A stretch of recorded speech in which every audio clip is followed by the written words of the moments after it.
기초에서는 내진 설계 준수가 되게 중요하고요. 이게 왜 중요하냐면 일본에서 원자력 발전소 작살난 게 한 10년 됐나요? 한 7년 됐나요? 그거 이후에 우리나라에 지진이 와가지고 막 흔들리고 이랬던 게 한 3, 4년 전 아닙니까? 그거 이후에 내진 규정이 굉장히 세졌거든요.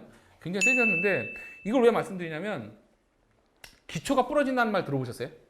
못 보셨죠? 근데 기초가 기울은 경우는 저는 되게 많이 봤어요.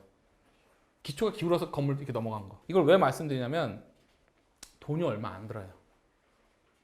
여러분이 1억 5천이란 예산 중에서 기초에 신경을 조금만 쓰면 되는 돈이 1, 200이에요. 근데 그 돈 아까워서 안 해요.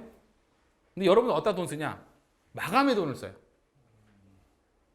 여러분들 집을 보여주려고 짓나요? 아니잖아요. 내가 평생 좀 편하게 살고 싶어서, 더 정확히 말하면 행복하게 살고 싶어서 여러분들 단독주택 짓는 거잖아요. 돈을 벌고 싶었으면 아파트 살면서 계속 차익 얻어지면 이사하고 다니면 그럼 되잖아요. 근데 단독주택 이사 오는 이유는 행복하려고 이사 오는 거잖아요. 그런데 여러분들 계속 어떤 상황들이 발생되냐면, 제가 건축주로 가장 많이 싸우는 게 보여지는데 되게 많은 공을 들이세요. 근데 나중에 그러면 그 돈이 다 떨어집니다. 힘들고. 근데 그런 상황 안 봐. 그러니까 이거를 이해를 하면 이제 그런 상황 가면 안 되는 거죠. 근데 기초를 뻔한 내용이지만 내진 설계 준수를 왜 말씀드리냐면 많은 업체들이 이걸 안 해요. 여러분들 철근을 이제 절곡을 접는다 그러는데 접고 철근 멜 때 꼭 가서 보세요. 꼭. 왜 제가 가서 보라고 말씀드리냐면 첫 번째, 여러분이 보는 사진은 단편이에요, 단편. 여기서만 250 간격 사진 찍고 저기서 350 쭉쭉 가요. 근데 250과 300 간격이 뭔 차이가 나냐? 1톤은 아니더라도 한 400km 차이가 나요. 30평 바닥에서. 5cm가. 왜냐하면 가닥수가 줄거든요. 가닥수가 줄어요. 여러분들 11mm, 13mm, 16mm 가닥수 차이가 되게 많이 나요. 철근이 확 줄어요. 그러니까 이런 부분들. 그 다음에 일체형 타설. 여러분이 접하는 건 다 일체형 타설이에요. 두 번 타설하는 경우 거의 없습니다. 그러니까 저희 같이 조금 이렇게 좀 집착하는 데나 두 번 타설하는 거지 대부분 다 한 번 타설을 끝내요. 그러면 그렇게 한다고 하면 헌치, 사선, 헌치 이 부분 따져야 되고요. 얼마 전에 협동조합인가 어디서 기초 타설하는데 헌치 구간에 철근 넣고 타설하더라고요. 그건 되게 잘하는 케이스인 거죠. 되게 잘하는 거죠. 그러니까 그거 사진을 딱 찍어서 보여주세요. 이렇게 해주세요. 돈 좀 더 드릴 테니까. 그럼 되는 거죠. 그런 것들. 그다음에 기밀은 이건 북미식하고 독일식으로 나눠지는데 이 부분은 한국식 기밀이 필요하다고 저는 보는 입장이에요. 왜 그러냐면 독일식 패시브는 돈이 너무 많이 들어가요. 여러분들 패시브 협회에 들어가서 그 전열교환기 독일 거 이렇게 엔썸에서 수입해서 이렇게 팔고 있거든요. 그 시공비 합치면 보통 한 1200에서 한 1800 정도 돼요. 집 하나에 전열교환기 넣는데. 그러면 전열교환기 기계만 얼마입니까? 내가 물어봤어요. 우리가 세대를 발주할 건데 얼마입니까? 김 대표님네는 특별하게 할인해서 275만 원에 부가세 별도 한 대당. 300만 원 얘기죠. 힘뺄 건 얼마냐면요. 50만 원이 안 됩니다. 40만 원 초반대에서 40만 원 후반대입니다. 근데 제가 왜 힘뺄 걸 말씀드리냐면 첫 번째, 한국에 있는 회사. 두 번째, 필터 교환의 단가가 싸요. 그리고 전열 소자가 있거든요. 그러니까 전열 교환기는 그러니까 훼손되는 열을 줄이기 위해서 전열 소자가 달려 있어요. 지금 여기 전열 교환기 돌고 있는 거예요, 지금요. 층마다 다 돌고 있어요. 아니면 이 10평 공간에서 20명이 앉아서 이렇게 오랜 시간 얘기 못 합니다. 답답해서 죽어요. 이산화탄소 농도 이렇게 높아져서 우리 숨도 못 쉬어요. 전열 교환기가 있으면 이게 좋은데 이거보다 더 좋은 건 뭐냐면요. 애들이 집에서 안 졸아요.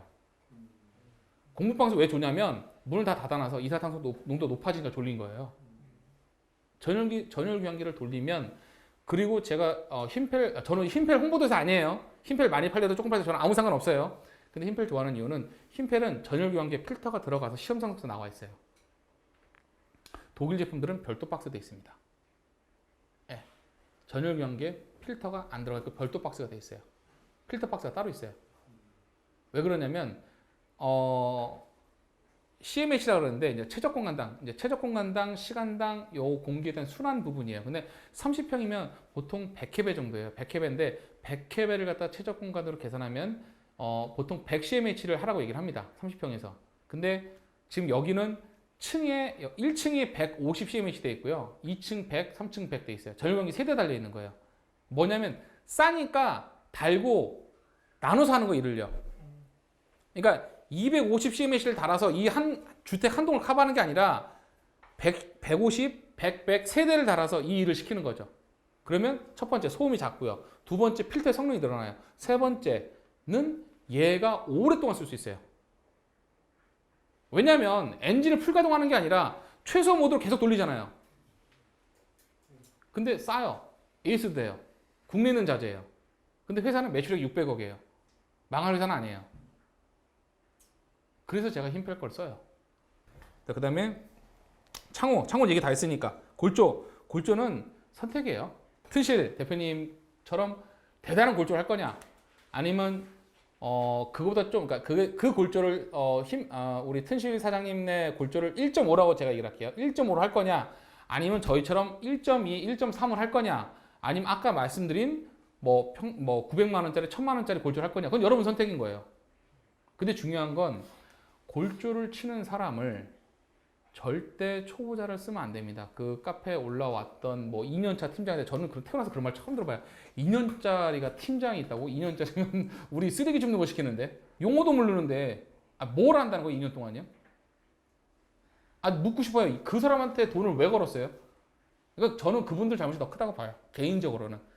그러니까 팀장이라고 필드에서 말하면 골조 팀장도 있을 거고 창호 팀장도 있을 거고 각 분야의 팀장도 있을 거 아닙니까? 보통 10년입니다. 부팀장이 보통 5년 이상이고요. 그리고 팀원이 2년, 3년이 팀원이에요. 팀원은 그냥 이 일 하다 저 일 하다가 어차피 건축에 발 들여가지고 이제 밥 먹기 시작했어요. 근데 자, 목수가 1년에 집을 몇 채나 지을 수 있을까요?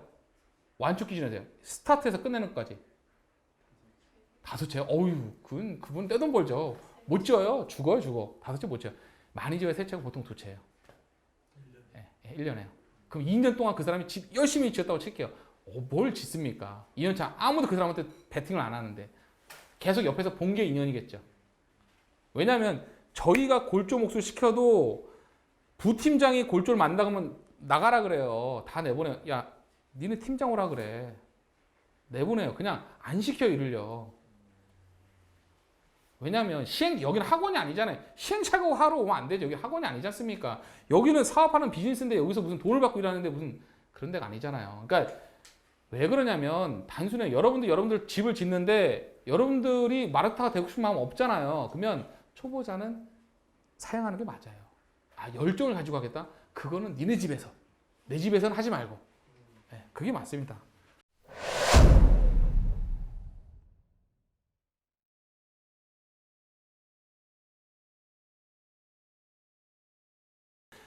꼭 패시브 주택 이해하는가라는 부분은 왜 이거 말씀드리냐면, 이거 그냥 읽어보시면 돼요. 창문 35%, 뭐 바닥 9%, 뭐 출입구 환기구 30%, 벽체, 지붕, 천정 써 있는데, 창문은 당연히 중요한 거고요. 출입구 환기구는 YKK 도어 단점이 있어요. 결로가 심해요.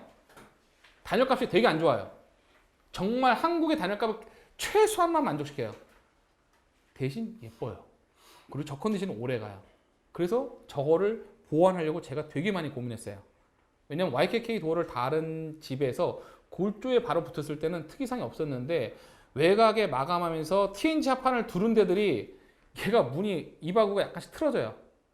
수축 팬트 때문에. 그러니까 OSB가 수분을 금방 쫙 빨아당겼다가 다시 빠지는 게 느리다 보니까 수분이 들어오면 다시 안 나가요. 나가고 나면 얘가 변형이 생겨요, OSB가. 그래서 제 카페에 올리는 거 보면은 어드반텍으로 켜가지고 다 마무리 해놨죠. 마감하는 용도를. 어드반텍 그 변형이 없으니까. 근데 요거는 그냥 팁으로 보시면 될 것 같고요. 자, 그러니까 패시브 주택을 왜 지어야 되는가, 그러니까 왜 패시브로 가야 되는가를 말씀드리고 싶은 건 가장 큰 하나는 뭐냐면요. 20년 지나도 여러분이 돈 들여서 지은 집이 그 컨디션이 그대로 유지되려면 패시브로 가야 돼요. 잘 지어야 돼요. 하자가 없어야 돼요. 하자가 없는 건 외기에 노출돼서 결로가 안 생기는 거예요. 목주택은 수분에 굉장히 취약해요. 수분에 취약하지 않으려면 결로가 안 생겨야 되고, 결로가 안 생기려면 기밀이 뛰어나야 돼요. 기밀이 뛰어나려면 당연히 패시브로 가는 거죠.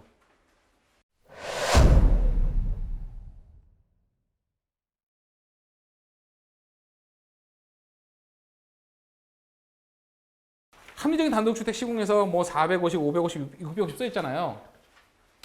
아까 제가 써놓은 것들 쭉 그 내역 써놓은 것들 합산을 하잖아요. 합산을 하시면 평당 550만 원짜리 주택에서 하우징에서 보통 추천하는 거예요. 외부 스타코, 골조 중간, 인테리어 중간 하면 보통 하우징 회사에서 550을 추천을 해요. 근데 그 금액을 다 합산하면 얼마냐면 1억 4천 정도 나와요.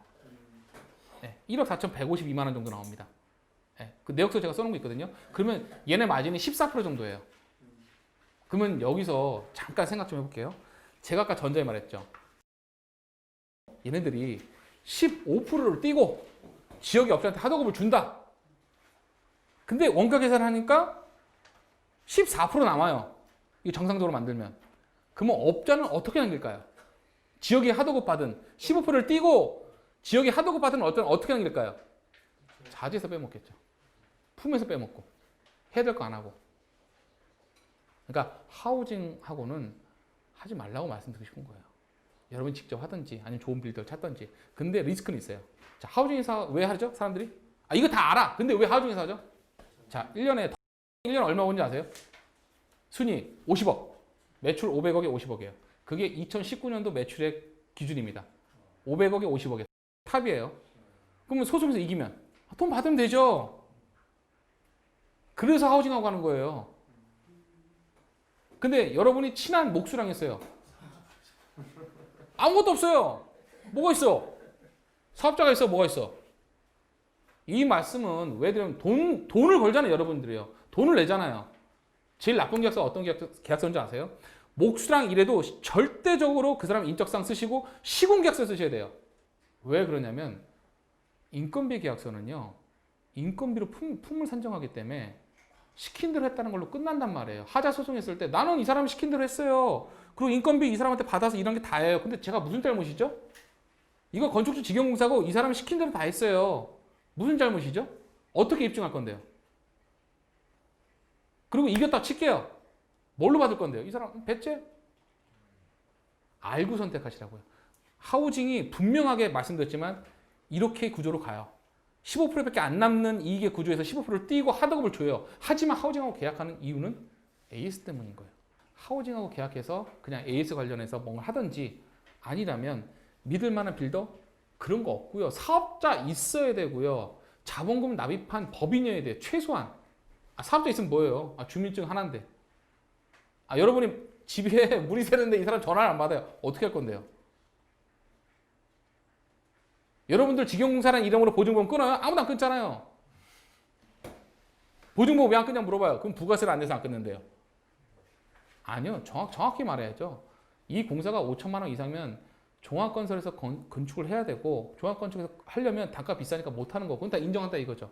근데 여러분이 계약서 쓸 때 시공계약서를 왜 말씀드리냐면 시공계약서가 있으면 인건비 산정 방식으로 가더라도 책임을 물을 수가 있어요. 근데 인건비 산정 계약서로 가면 못 물어요.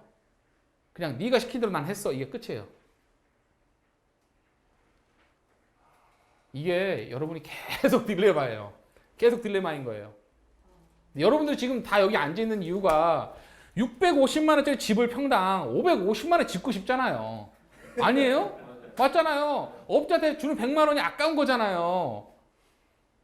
예, 그게 포인트 아닙니까? 650만 원 줄 것 같으면 여기 왜 와? 그냥 쭉 봐서 하우징 회사 중에서 한 10개 중에 하나 골라서 그냥 네 지어라.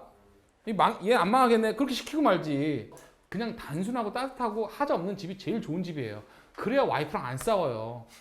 집에 갔는데 단독주택 이사 왔는데 곰팡이 폈어요. 근데 저걸 어떻게 안 돼. 맨날 저기서 벌레가 기어나와. 어떻게 할 거예요? 벌레를 막아요? 실리콘 막아요? 벌레 거기는 딴 데로 기어나오는데? 벌레가 왜 기어나올까요? 알을 까서요? 아니요. 거기 살기 너무나 좋은 거예요. 따뜻하고 축축하고. 왜 따뜻하고 축축해요? 결로가 모여서 거기서 계속 결로가 있는 거예요. 난방을 하니까 거기 따뜻하죠.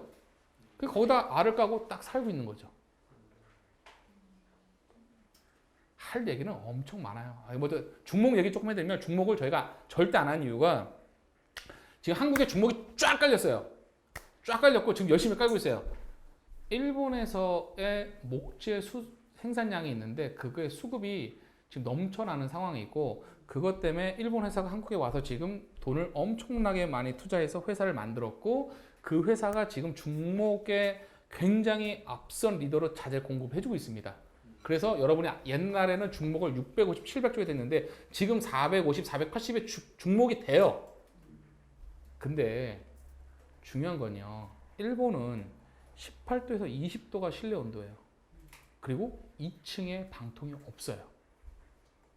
근데 여러분은 2층에 방통해야 되잖아요. 더더군다나 3층에도 방통할 생각이잖아요. 다락에도. 아니에요?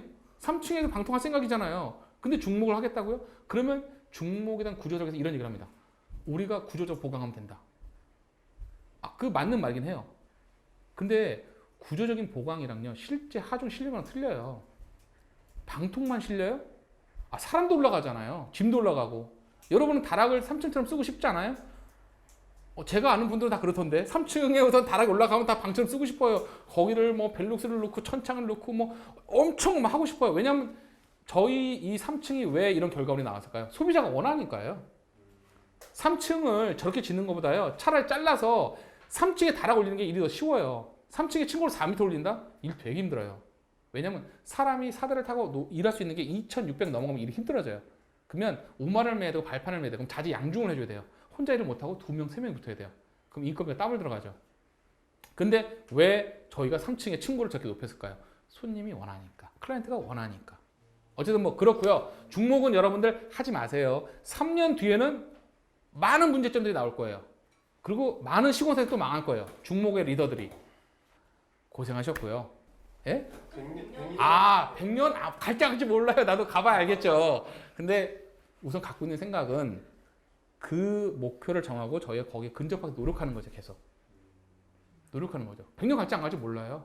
근데 그때 가봐야 알지 어떻게 합니까? 안 갈 수도 있죠. 근데 아무 계획 없이 그냥 사는 것보다는 계획을 가지고 직원들한테 알리고 교육시키고 결과물이 다를 거라고 봐요. 왜냐면 결과물이 다르기 때문에 이렇게 저희까지 지금까지 왔다고 보거든요. 결과물이 제가 똑같은 업자처럼 일을 했으면 여기까지 왔을까요? 제가 부자 아니에요. 돈이 많아서 여기까지 온 게 아니고요. 계속 이 일을 통해서 여기까지 온 거예요. 여러분 봤을 때는 이게 규모가 얼마냐 뭐 하겠지만 네, 저희가 회사의 규모에 비해서는 볼륨이 큰 겁니다. 그러니까 저희는 돈을 많이 벌겠다는 취지랑 목적이 아니고요. 생각대로 하나씩 밟아가는데 그게 안정성 가지고 리스크를 안지 말자는 게 생각인 거예요. 그리고 제일 중요한 건 이거죠. 하자를 담당하는 직원이 없어요. 하자는 다 제가 책임져요. 제가 응대하고. 왜냐면 그걸 가장 잘 아는 사람이 저고 가장 빨리 응대할 수 있는 사람이 저예요. 근데 그게 많으면 그 사람이 일을 못 봐요. 어쨌든 이 업계는 그런 업계입니다. 고생하셨습니다. 자.